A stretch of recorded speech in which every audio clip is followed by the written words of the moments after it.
अस्तगफिरुल्लाह इन्नल्लाह गफूरुर रहीम। अऊज़ु बिल्लाहि मिनश शैतानिर रजीम।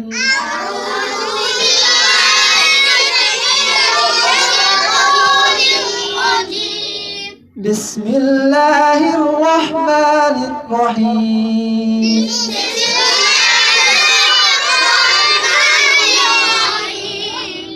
साद।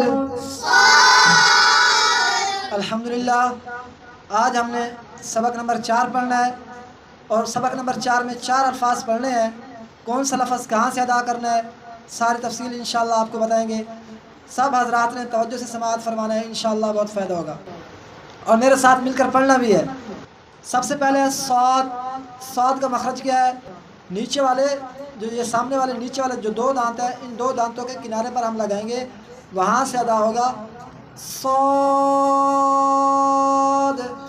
ये जो ज़बान की साइड है, जब ज़बान की साइड को ऊपर वाले 5 दाढ़ों पर लगाएंगे, वहाँ से अदा होगा वाद।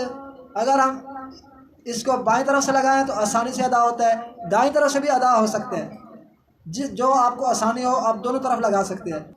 और इसी तरह ज़ुबान की नोक है, इस नोक को हम सामने वाले जो 2 दांत हैं, नोकों पर नहीं लगाने, सामने वाले जो ऊपर के 2 दांत हैं उनकी जड़ों पर लगाना है।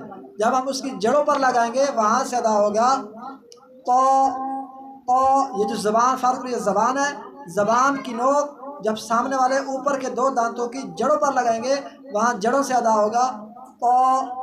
और इसी ज़बान की नोक को जब हम ज़बान की नोक को सामने वाले 2 दांतों के किनारे पर लगाएंगे, ये जब आपस में लगेंगी वहाँ से अदा होगा वो। ये देखें वो, ठीक है। तो हम दोबारा लफ्ज़ पढ़ लेते हैं। सौद